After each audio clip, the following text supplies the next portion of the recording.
Olá pessoal, professor Herbert Lima falando, sou professor de inglês, estamos aqui hoje para dar uma olhada em um dos assuntos mais importantes da língua inglesa, certo? Esse assunto, o Simple Present, que a gente vai dar uma olhadinha agora, é a base para todos os outros assuntos que vêm posteriormente, certo? Vamos dar uma olhadinha aqui na apresentação. Então vamos falar sobre o Simple Present, certo? Simple Present é a mesma coisa que presente do indicativo, certo? Só que, logicamente, ele apresenta suas próprias regras por ser uma língua, né, de um país diferente do nosso, certo? Mas é basicamente a mesma função que eles seguem, né? O Simple Present, ele vai ser usado para quê, né? Para ações habituais, para falar de ações habituais, falar de verdades universais, sentimentos, desejos, opiniões e preferências, certo? Sempre falando, no caso, do tempo presente. A gente tem aí, ó, I love, you love, he loves, she loves, it loves, we love, you love e they love. Temos um verbo, né, o verbo to love, que é o verbo amar, sendo conjugado no presente, ou em inglês, como falamos, no simple present, certo? Então, a única modificação que a gente faz quando vamos conjugar um verbo no simple present é a seguinte. Você, na terceira pessoa do singular, que em português é ele ou ela, em inglês a gente tem três, que no caso é quando tem ele, ela, ou ele ou ela para coisas de animais, it, certo? Quando tiver na terceira pessoa do singular, a gente vai acrescentar um S ao verbo. A regra geral é essa, certo? Não é como em português que a gente precisa sempre colocar desinências após o verbo, né? Por exemplo, o verbo eu amo, amar, em português ficaria eu amo, tu amas, ele ama, a gente vai modificando o verbo em todas as pessoas. Em inglês não, a gente só modifica na terceira e a regra geral é apenas acrescentar um S, certo? Mas, como todas as regras gramaticais, existem algumas exceções. Temos aí, por exemplo, o verbo watch. Ele acaba em CH, certo? Sempre que o verbo acabar em CH, SH, SS, X, O ou Z, a gente não vai poder acrescentar apenas o S. Na terceira pessoa do singular, prestem bem atenção que é apenas na terceira pessoa do singular, vamos acrescentar ES, certo? Essa é a primeira exceção. E a segunda é a seguinte, se o verbo acabar em Y precedido de consoante, o que é precedido, né, minha gente? Precedido é o que vem antes. Então, se acabar em Y e antes do Y tiver uma consoante, a gente vai tirar o Y e colocar IES, certo? É o que acontece aqui, ó, terceira pessoa do singular, temos o verbo cry acaba em Y, antes do Y vem uma consoante. O que a regra manda fazer? Tirar o Y e colocar IES. Essas regras agora que eu acabei de falar, eu coloquei aqui só para a gente dar uma revisada, certo? A regra geral do Simple Present é colocar um S no verbo na terceira pessoa. A regra geral é essa. Na terceira pessoa, acrescenta um S. Se o verbo terminar em O, S, CH, SH, X ou Z, o que a gente vai fazer? Vai acrescentar um ES. Se acabar em Y, precedido de consoante, o que é precedido? Antes do Y tem uma consoante. O que eu vou fazer? Tirar o Y e colocar IES, certo? Só queria fazer um adendo que existem alguns verbos irregulares, no caso dois apenas, que não vão seguir essas regras, certo? Que no caso é o verbo to be, que na terceira pessoa vai ser is, e o verbo to have, que na terceira pessoa vai ser has. Pronto, no Simple Present a gente tem três formas, certo? Que é a forma afirmativa, a negativa e a interrogativa. A afirmativa é apenas afirmar, foi o que a gente acabou de aprender, certo? A forma negativa, como o próprio nome diz, a gente vai aprender a negar no presente.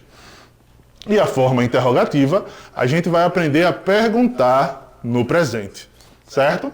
Como eu disse, a afirmativa a gente já viu, vamos dar uma olhada na forma negativa, certo?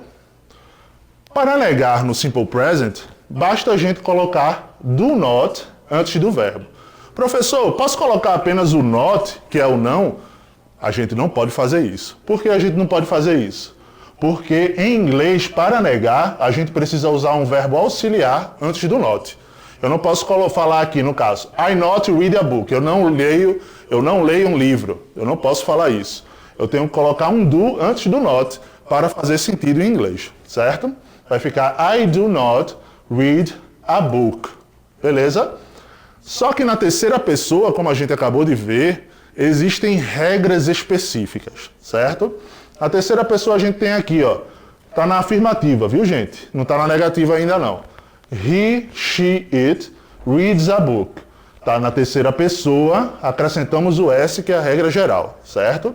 Quando vamos transformar na forma negativa, colocamos does not, preste atenção que não colocamos do not, colocamos does not e tiramos o S do verbo, certo? Na terceira pessoa, ao invés de colocar do not, colocamos does not e tiramos o S do verbo.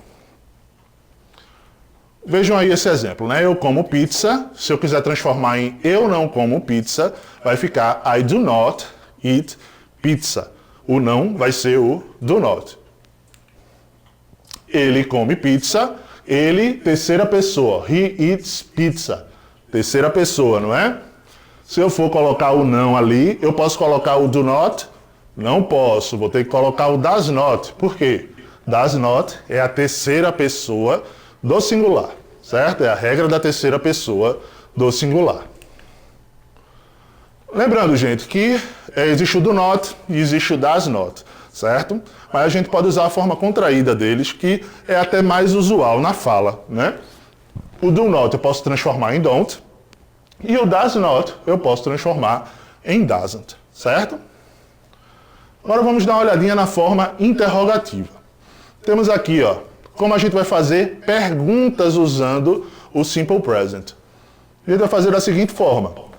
Sempre que eu vou fazer uma pergunta, vou fazer feito em português, né? Vou colocar a interrogação no final e vou colocar um do na frente, antes do sujeito, certo? Isso eu vou fazer em todas as pessoas, menos na terceira pessoa do singular. Porque a gente sabe que a terceira pessoa do singular é uma ocasião especial, né? Então, o que a gente faz?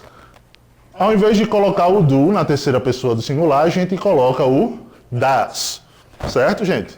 Colocamos o das na terceira pessoa do singular, junto com a interrogação. Professor, se eu só colocar a interrogação no final, como eu faço em português, está errado? Está errado. Como eu falei, para transformar em uma pergunta, temos que usar um verbo auxiliar antes do sujeito da oração. Coloquei alguns exemplos aí, ó. Aquele mesmo. Você come pizza? Se eu for transformar isso em uma pergunta, você come pizza? O que é que eu vou fazer? Colocar a interrogação no final e do no começo. E se tiver na terceira pessoa, professor, o que é que eu faço? Coloco a interrogação no final e coloco das no começo. Aí você me pergunta, e o S, professor, que fica na terceira pessoa? Eu tiro, sempre que eu colocar o das, eu vou retirar o S do verbo. Certo, gente? Temos aí, ó, yes or no answers, que no caso são formas de dar respostas. A gente pode responder tanto afirmamente... Eita! Agora quase que... eu não conseguia falar. Vamos lá. A gente pode responder afirmativamente e pode responder negativamente, certo? Afirmativamente, no caso, podemos falar ó, yes, I do, yes, you do, yes, we do, yes, they do. E, de forma negativa, podemos falar no, I don't, no, you don't, no, we don't, no, they don't, certo? Uma resposta para cada pessoa. Mas vocês notaram que está faltando a terceira pessoa do singular, não é? O que acontece na terceira pessoa do singular? A gente troca o do por das. Então vai ficar aqui, ó, yes, he does, yes, she does, yes, it does. As respostas afirmativas que eu posso dar, certo? E as respostas negativas, no, he doesn't, no, she doesn't e no, it doesn't. Certo, gente? Então, basicamente, temos que responder usando o yes, depois o pronome e depois o verbo auxiliar, certo? Se tiver na negativa, o verbo auxiliar mais o NOT depois. Nesse caso, como a gente pode ver, ele está na forma contraída, certo? E para finalizar, temos o nosso desafio, certo? Temos 3 frases aqui, todas as 3 estão erradas. Todas as 3, certo? Queria que vocês anotassem e tentassem corrigi-las, certo? Vou dar esse tempinho aí, vamos lá que é rapidinho. E é isso aí, minha gente. Por hoje é só, espero que tenham gostado e até a próxima.